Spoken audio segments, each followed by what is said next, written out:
अस्सलाम वालेकुम दोस्तों। रमज़ान का मुक़द्दस महीना अपने इख्तिताम की ओर जा रही है और ये कुरान का महीना है, क्योंकि इसी महीना में कुरान का नुज़ूल हुआ और रमज़ान का और कुरान का एक बहुत गहरा रिश्ता है। लेकिन इस गहरे रिश्ते में मैं नौजवानों से ख़िताब करना चाहता हूँ, और वो नौजवान जिसके माँ बाप बूढ़े हैं और दोनों में से दोनों ज़िंदा हो या कोई एक हो और उसकी खिदमत अगर नहीं करता है तो वो बदनसीब है। और क्यों ना हो, क्योंकि इसकी दलालत अल्लाह के नबी सल्लल्लाहु अलैहि वसल्लम करते हैं। एक मुत्तफ़क़ हदीस है और हदीस कुदसी है कि जब अल्लाह के नबी सल्लल्लाहु अलैहि वसल्लम मेंबर पर खुतबा देने के लिए पहले सीढ़ी पर जब आपने कदम रखा तो आपने फरमाया आमीन, दूसरे पर फरमाया आमीन, तीसरे पर आमीन। सहाबा पूछते हैं कि ए अल्लाह के नबी सल्लल्लाहु अलैहि वसल्लम, ये आमीन आमीन आमीन जो कह रहे थे ये क्या थी? तो अल्लाह के नबी सल्लल्लाहु अलैहि वसल्लम ने फरमाया कि जिब्रील अमीन आए थे और फरमा रहे थे कि हालांकि वो शख्स जो रमज़ान का महीना पाए और अपनी मगफिरत ना करा सके। तो हमने फरमाया आमीन। दूसरी बात ये फरमा रहे थे कि हालांकि वो शख्स जिसके सामने मेरा नाम लिया जाए, यानी जी नबी सल्लल्लाहु अलैहि वसल्लम का नाम आए और मुझ पर दरूद ना पढ़े, तो हमने फरमाया आमीन। जिब्रील अमीन ने फरमाया आमीन।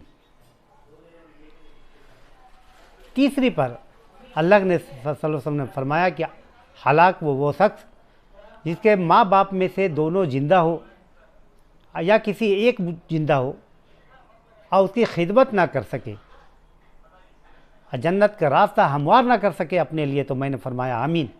उस पर अल्लाह की नालत, उस पर फरिश्तों की नालत और नालत भेजने वालों की नालत। तो नौजवानों, बड़ा गौर व फिक्र करने की बात है, क्योंकि आज देखा जा रहा है कि जो माँ बाप अपने बच्चों को मुशक्क़त के साथ उसे बड़ा करता है और वो बाद में बड़ा हो करके वो अपना माँ बाप की अहमियत नहीं देते, उसके ताज़ीम और तकरीम नहीं करते, ये हक़ और हुकूक़ को वो अदा नहीं करते, तो समझ रहे हैं कि आप कहाँ जा रहे हैं। इस जिस्म पर सबसे ज़्यादा पहले जो हक़ है वो अल्लाह का हक़ है, और उसके बाद इस ज़मीन पर अगर किसी का सबसे ज़्यादा हक़ है तो उसकी माँ का, जी हाँ, माँ बाप का।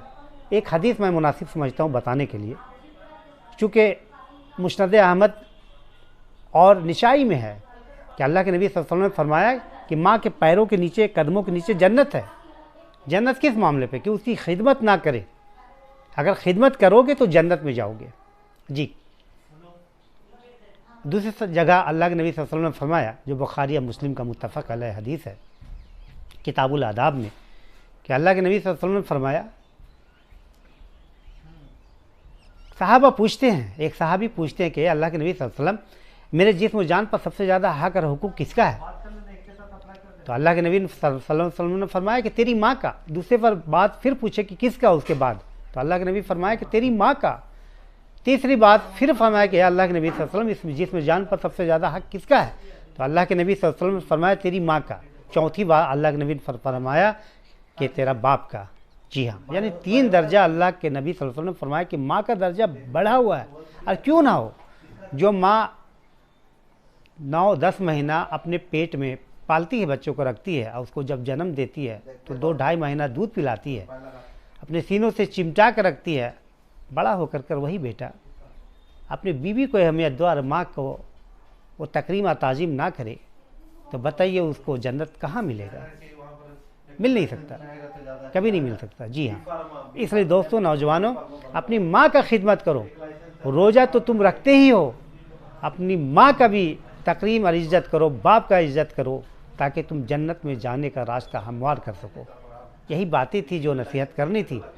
चूँकि रमज़ान का मुक़द्दस महीना ये जा रहा है, आज तौबा करें कि आइंदा जो गलतियाँ हो गई वो गलतियाँ ना हो और हम अपनी गलतियों को सुधार करते हुए जन्नत का जाने वाला रास्ता को हम इख्तियार किया। क्योंकि अल्लाह ताला ने कुरान में, सूरह बकरा में, सूरह इनाम में, सूरह बनी इसराइल में, हर जगह, हर वो जगह जहाँ नमाज का जिक्र तज़किरा हुआ है, वहाँ फ़ौरन बाद माँ का आया है।